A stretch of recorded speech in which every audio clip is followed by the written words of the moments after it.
नमस्कार मुलींनो, आपण अर्थशास्त्रातील प्रकरण 7 नॅशनल इन्कम हे सध्या आपण चालू केलेलं आहे. राष्ट्रीय उत्पन्न म्हणजेच आपणाला स्थूल अर्थशास्त्राचा अभ्यास विषय आहे. स्थूल म्हणजे समग्र, म्हणजेच अर्थशास्त्र हे एक सामाजिक शास्त्र आहे आणि या शास्त्राची विभागणी सूक्ष्म अर्थशास्त्र आणि समग्र अर्थशास्त्र अशी केली जाते. म्हणजेच राष्ट्रीय उत्पन्न ही व्यापक संकल्पना असल्यामुळे स्थूल अर्थशास्त्राचा ती एक महत्त्वाचा अभ्यास विषय आहे. आर्थिक सिद्धांतामध्ये राष्ट्रीय उत्पन्न ही संकल्पना महत्त्वाची आहे. म्हणजे थोडक्यामध्ये राष्ट्रीय उत्पन्न हा स्थूल अर्थशास्त्राचा अभ्यास विषय आहे. म्हणजेच देशाच्या अर्थव्यवस्थेमध्ये शेती, उद्योग, व्यापार, बाजारपेठा, बँका आणि वित्तीय संस्था, वेगवेगळे विभाग, त्यांची कार्यालये यांचा समावेश होतो. म्हणजेच राष्ट्रीय उत्पादन, वितरण, विनिमय आणि उपभोग या आर्थिक क्रियांचे एकत्रित मापक असते. त्याचा अर्थ आपल्याला थोडक्यामध्ये असं पाहता येईल की आधुनिक अर्थव्यवस्था ही पैशावर आधारलेली आहे. म्हणून देशाचे राष्ट्रीय उत्पन्न पैशामध्ये व्यक्त केले जाते. म्हणजे देशाचे एकूण उत्पन्न म्हणजेच राष्ट्रीय उत्पन्न होय. म्हणजेच आपल्याला पहा, कोणतेही कार्य करायचं असेल तर त्यासाठी पैसा आवश्यक असतो. मग छोटा असू दे, मोठा असू दे, कोणतेही कार्य करायचं असेल किंवा काम करायचं असेल, उत्पादन करायचं असेल, त्यासाठी पैसा आवश्यक असतो. म्हणून आपली आधुनिक ही जी सध्याची अर्थव्यवस्था आहे ती पैशावर आधारलेली आहे असं म्हटलं जातं. थोडक्यामध्ये राष्ट्रीय उत्पन्न म्हणजे एका वर्षाच्या कालावधीमध्ये उत्पादित होणाऱ्या वस्तू आणि सेवांचा प्रवाह होय. म्हणजे देशाचे एकूण उत्पन्न म्हणजेच राष्ट्रीय उत्पन्न असते. पहा, म्हणजे एका वर्षाच्या कालावधीमध्ये ज्या वस्तू आणि सेवा निर्माण होतात त्याला राष्ट्रीय उत्पन्न असं म्हटलं जातं. मग यामध्ये आता आपण अर्थ पाहिलेला आहे. थोडक्यामध्ये म्हणजे देशाची अर्थव्यवस्था पैशावर आधारलेली आहे, म्हणून राष्ट्रीय उत्पन्न हे पैशामध्ये व्यक्त केलं जातं. म्हणजे वस्तू आणि सेवांचा विनिमय केल्यानंतर त्याचं जे मूल्य आहे ते पैशामध्ये व्यक्त केलं जातं, म्हणून त्याला राष्ट्रीय उत्पन्न असं म्हटलं जातं. मग यामध्ये आपणाला राष्ट्रीय उत्पन्नाच्या वेगवेगळ्या व्याख्या पाहायच्यात. यामध्ये पहिली व्याख्या आहे, पहा, की राष्ट्रीय उत्पन्न समिती. म्हणजेच पहा, राष्ट्रीय उत्पन्न समितीची स्थापना ही भारतामध्ये 1949मध्ये या समितीची स्थापना सरकारने केलेली आहे. म्हणजे राष्ट्रीय उत्पन्नाच्या नियमित संकलनाला त्या काळापासून सुरुवात झालेली आहे. सध्याच्या स्थितीमध्ये केंद्रीय सांख्यिकीय संघटना CSO दरवर्षी देशातील राष्ट्रीय उत्पन्न आणि इतर संबंधित इतरही माहिती गोळा करून ती संकलित करण्याचं कार्य करते. पहा, ही जी राष्ट्रीय उत्पन्न समिती आहे हिची स्थापना 1949मध्ये झालेली आहे आणि तिचं कार्य काय आहे तर देशातील राष्ट्रीय उत्पन्न आणि इतर संबंधित सांख्यिकीय माहिती गोळा करून ती प्रसिद्ध करण्याचं कार्य करते. ही जी राष्ट्रीय उत्पन्न समिती आहे ती. मग या राष्ट्रीय उत्पन्न समितीनं कोणती व्याख्या केलेली आहे ते आपण आता पाहणार आहोत. आणि ही जी समिती आहे या समितीचे अध्यक्ष हे महालनोबिस होते आणि त्यांचे जे सदस्य होते ते VKRV राव आणि DR गाडगीळ हे सदस्य होते. त्यानंतर दुसरी व्याख्या पाहूयात आपण. ही दुसरी व्याख्या आहे प्राध्यापक A.C. पिगू. प्राध्यापक A.C. पिगू. मग यांनी काय म्हटलेलं आहे पहा, तर समाजाच्या वस्तुनिष्ठ उत्पन्नाच्या ज्या भागाची पैशात मोजदाद करता येते असा भाग म्हणजे राष्ट्रीय उत्पन्न होय. या उत्पन्नामध्ये निव्वळ विदेशी उत्पन्नाचा समावेश केला जातो.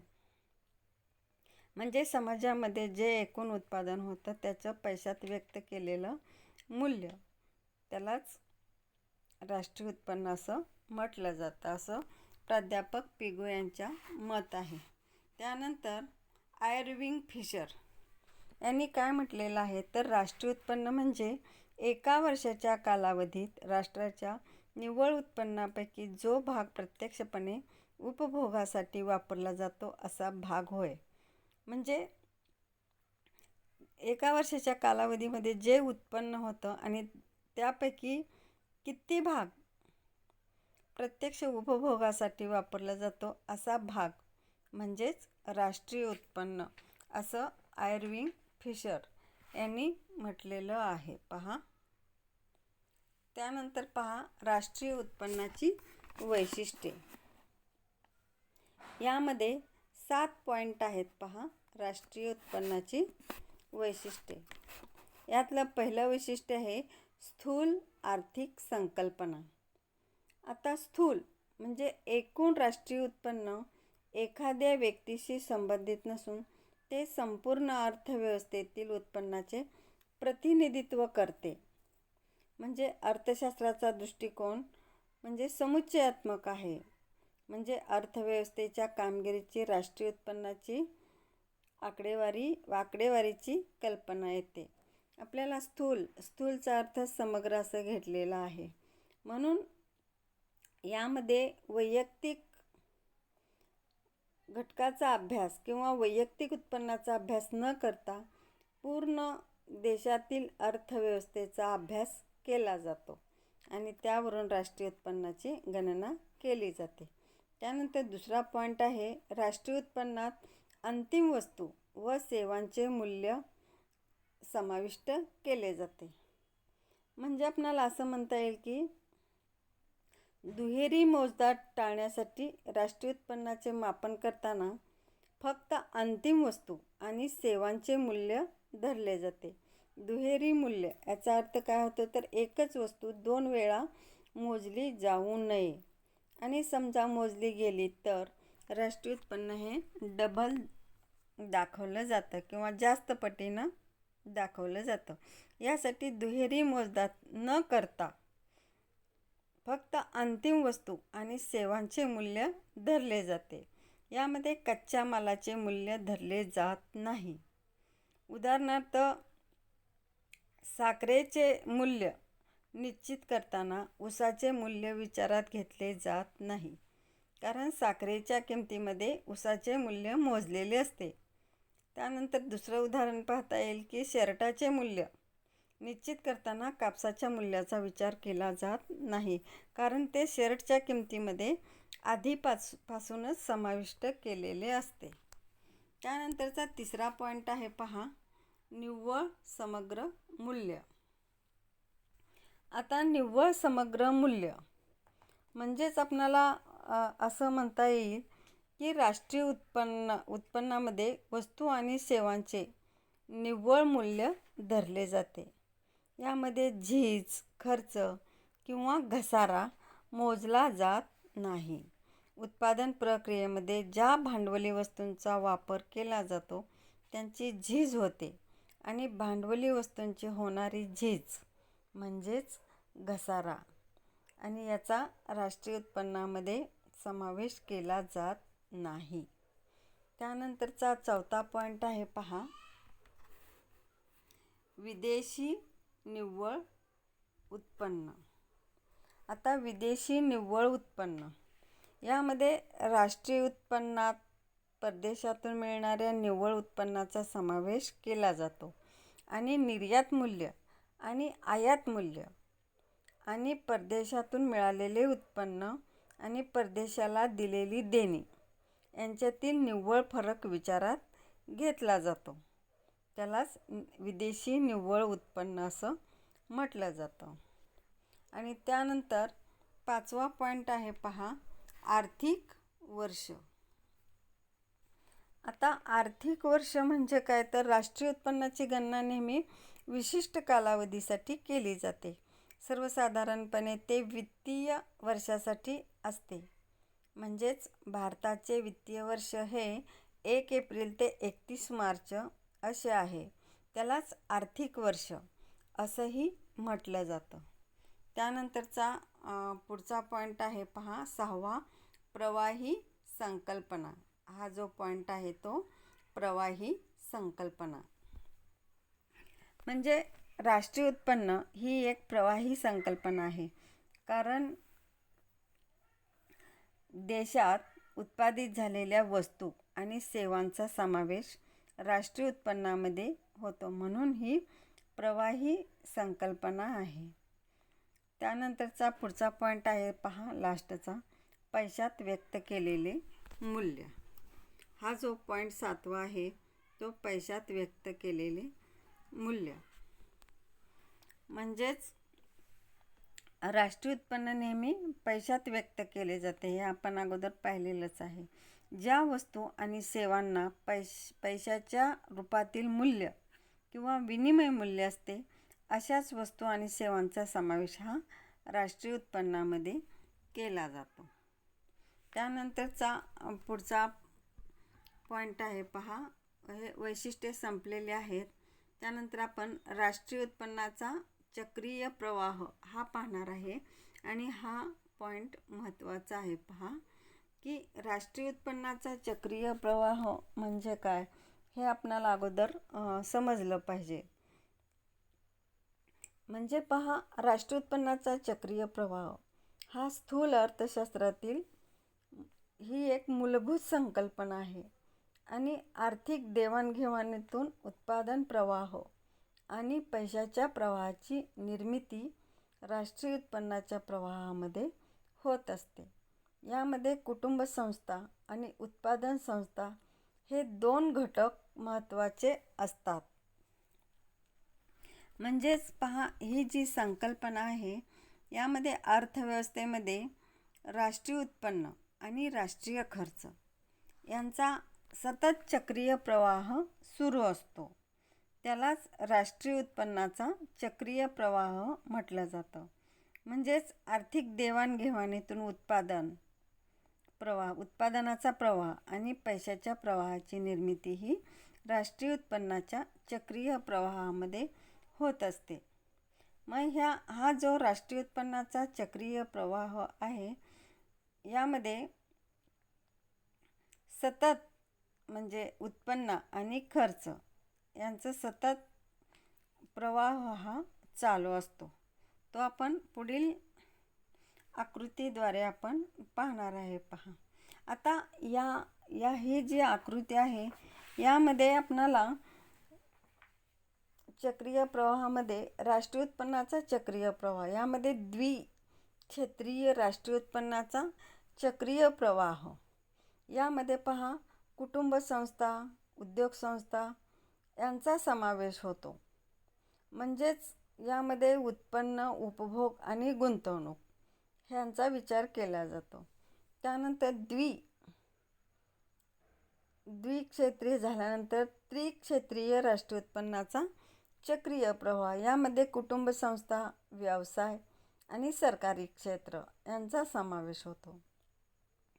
आणि 4 क्षेत्रीय राष्ट्रीय उत्पन्नाचा चक्रीय प्रवाह यामध्ये कुटुंब संस्था, व्यवसाय, सरकारी क्षेत्र, परकीय क्षेत्र यांचा समावेश होतो. पहा, आता इथं जी आपण आकृती पाहणार आहे हे कुटुंब संस्था आणि व्यवसाय क्षेत्र अशी 2 भागामध्ये द्विक्षेत्र प्रतिमान आहे पहा. यामध्ये राष्ट्रीय उत्पन्नाचा चक्रीय प्रवाह यामध्ये कुटुंब संस्था आणि व्यवसाय अशी 2 भागामध्ये द्विक्षेत्र प्रतिमान विभागणी होते. म्हणजे आकृतीच्या वरच्या भागामध्ये उत्पादन घटकांची बाजारपेठ आणि खालच्या भागामध्ये वस्तू आणि सेवांची बाजारपेठ दाखवलेली आहे. यालाच उत्पादन घटकांचा प्रवाह म्हणतात. आणि बाहेरील हे आकृतीमध्ये बाहेरील बाजूस दाखवलेले आहे पहा. यामध्ये आपणाला असं म्हणता येईल की राष्ट्रीय उत्पन्नाचा चक्रीय प्रवाह यामध्ये कुटुंब संस्था आणि उत्पादन संस्था हे दोन घटक आपणाला दाखवलेले आहेत. यामध्ये कुटुंब संस्था पहा, कुटुंब संस्था जी आहे त्यांच्याकडं भूमी, श्रम, भांडवल आणि संयोजक हे घटक कुटुंब संस्थेकडे असतात. आणि हे आपले घटक यांना उत्पादन संस्थेला देतात, वापरण्यासाठी देतात. त्या बदलात उत्पादन संस्था वस्तू आणि सेवा तयार करते आणि तयार केलेल्या वस्तू आणि सेवा ही कुटुंब संस्थेला देते त्या बदल्यामध्ये. मग हे जे भूमी, श्रम, भांडवल हे जे उत्पादन संस्थेने वापरलेले असते त्या बदल्यात त्यांना खंड, वेतन, व्याज आणि नफा हे कुटुंब संस्थेला देते. म्हणजे थोडक्यामध्ये वेतन देते आणि त्याच वेतनाच्या सहाय्यानं कुटुंब संस्था ह्या वस्तू आणि सेवा विकत घेते, म्हणजे त्याच्यावर खर्च करते. म्हणजे यामध्ये आपल्याला असं म्हणता येईल की एकाचे उत्पन्न आणि दुसऱ्याचा खर्च असतो. हे आकृतीमध्ये पहा. उत्पादन घटकांचा प्रवाह हा कुटुंब संस्थेकडून उद्योग संस्थेकडे जातो. पहा, उत्पादन घटकांचा प्रवाह हा कुटुंब संस्थेकडून उत्पादन संस्थेकडे जातो. त्यानंतर उत्पादन संस्था वस्तू आणि सेवांचे उत्पादन करतात. पहा, बाहेरच्या बाजूला वस्तू आणि सेवांचे उत्पादन करतात आणि त्याचा पुरवठा उत्पादन संस्थाकडून कुटुंब संस्थेला जातो. म्हणजे हे ज्या वस्तू आणि सेवा तयार करतात त्या कुटुंब संस्थेकडे तो प्रवाह जातो. त्यानंतर आतील बाजूस दाखवलेला आहे पहा. ही क्रिया सतत चालू राहते. तसेच यासारखी प्रक्रिया ही पैशाच्या प्रवाहामध्ये सुद्धा चालू राहते. म्हणजे पैशाचा प्रवाह उद्योग संस्थेकडून कुटुंब संस्थेकडे जातो. पहा, पैशाचा प्रवाह हा उद्योग संस्था आहे इथून कुटुंब संस्थेकडे जातो आणि उत्पादन घटकांच्या मोबदल्यामध्ये तो दिला जातो. म्हणजे खंड, वेतन, व्याज आणि नफा या स्वरूपामध्ये कुटुंब संस्थेला पैसा पुरवठा केला जातो. त्यानंतर कुटुंब संस्था त्या उत्पन्नाचा वापर वस्तू आणि सेवांच्या खरेदीसाठी करते. म्हणजे हे कुटुंब संस्थेला जो खंड, वेतन, व्याज या स्वरूपामध्ये जे मोबदला मिळालेला आहे ते वस्तू आणि सेवावर खर्च करतात. अशा प्रकारे पैशातील उत्पन्नाचा प्रवाह उद्योग संस्थाकडून कुटुंब संस्थेकडे जातो. म्हणजे उद्योग संस्थेकडून कुटुंब संस्थेकडे जातो आणि उलट दिशेने कुटुंब संस्थाकडून हा प्रवाह जो आहे तो उद्योग संस्थेकडे जातो. म्हणजे उत्पादन संस्थेकडे जातो हा प्रवाह आणि हा सतत चालू असतो.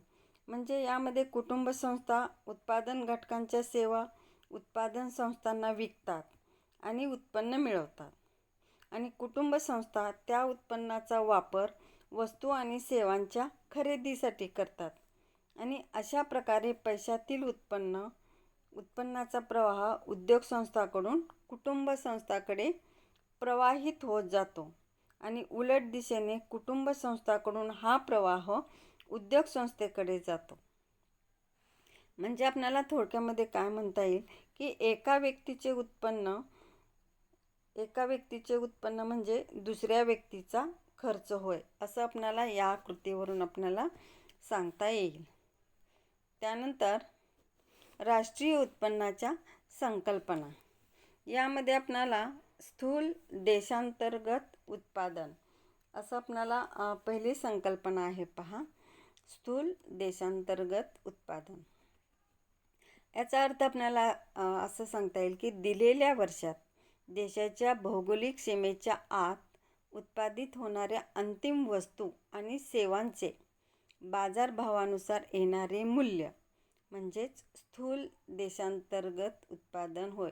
म्हणजे देशाची एक सीमा असते, त्या सीमेच्या आतमध्ये ज्या वस्तू आणि सेवा तयार होतात किंवा निर्माण होतात त्याचं बाजारभावानुसार काढलेलं किंवा व्यक्त केलेलं मूल्य त्यालाच स्थूल देशांतर्गत उत्पादन असं म्हटलं जातं. म्हणजेच GDP असं म्हटलं जातं. थोडक्यामध्ये GDPचा अर्थ पहा की स्थूल देशांतर्गत उत्पादन बरोबर सी म्हणजे उपभोग खर्च अधिक इन्व्हेस्टमेंट गुंतवणूक खर्च आणि सरकारी खर्च अधिक एक्सपोर्ट इम्पोर्ट म्हणजे आयात निर्यात वजा आयात. त्यानंतर दुसरा पॉईंट आहे निव्वळ देशांतर्गत उत्पादन. म्हणजे आपल्याला निव्वळ देशांतर्गत उत्पादन यामध्ये काय सांगता येईल तर देशाच्या भौगोलिक सीमारेषेत एका वर्षाच्या कालावधीमध्ये उत्पादित केलेल्या सर्व अंतिम वस्तू आणि सेवांचे बाजारभावानुसार येणारे मूल्य म्हणजेच निव्वळ देशांतर्गत उत्पादन होय. म्हणजे देशाची जी सीमा आहे त्यामध्ये ज्या वस्तू आणि सेवा तयार होतात त्याचं अंतिम मूल्य विचारात घेतलं जातं. यामधले मधलं मूल्य किंवा कच्चा माल वगैरे याचा समावेश केला जात नाही. त्यालाच ते विकल्यानंतर जे बाजारभावानुसार मूल्य प्राप्त होतं त्याला निव्वळ देशांतर्गत उत्पादन असं म्हटलं जातं. मग पहा यामध्ये NDP म्हणजे निव्वळ देशांतर्गत उत्पादन बरोबर स्थूल देशांतर्गत उत्पादन वजा डिप्रिशिएशन म्हणजेच घसारा खर्च. त्यानंतर तिसरं आहे एकूण राष्ट्रीय उत्पादन GNP. आता एकूण राष्ट्रीय उत्पादन म्हणजे आपल्याला असं म्हणता येईल की दिलेल्या वर्षात देशात उत्पादित होणाऱ्या अंतिम वस्तू आणि सेवांचे बाजारभावानुसार येणारे मूल्य म्हणजेच राष्ट्रीय उत्पादन होय. यात बाजारभावानुसार किमतीचा विचार केला जातो. पहा यामध्ये GNP म्हणजे स्थूल राष्ट्रीय उत्पादन बरोबर उपभोग खर्च अधिक गुंतवणूक खर्च अधिक सरकारी खर्च अधिक कंसामध्ये लिहिलेला आहे पहा निर्यात वजा आयात अधिक निव्वळ येणी वजा देणी असं आपणाला यामध्ये सांगता येईल. त्यानंतर लास्टच आहे पहा की निव्वळ राष्ट्रीय उत्पादन. यामध्ये लास्टच आहे पहा निव्वळ राष्ट्रीय उत्पादन NNP. म्हणजे निव्वळ राष्ट्रीय उत्पादन म्हणजे एका वर्षात देशात उत्पादित झालेल्या निव्वळ वस्तू आणि सेवांचे उत्पादन होय. म्हणजेच NNP. यामध्ये आपल्याला असं सांगता येईल की निव्वळ राष्ट्रीय उत्पादन बरोबर स्थूल राष्ट्रीय उत्पादन वजा डिप्रिशिएशन म्हणजेच घसारा खर्च. या ठिकाणी आपण राष्ट्रीय उत्पन्नाच्या संकल्पना पाहिलेल्या आहेत, प्रस्तावना पाहिलेली आहे. त्यानंतर राष्ट्रीय उत्पन्नाचा चक्रीय प्रवाह हा देखील पाहिलेला आहे आणि आपण हा भाग वर्गातही पाहिलेला आहे. धन्यवाद.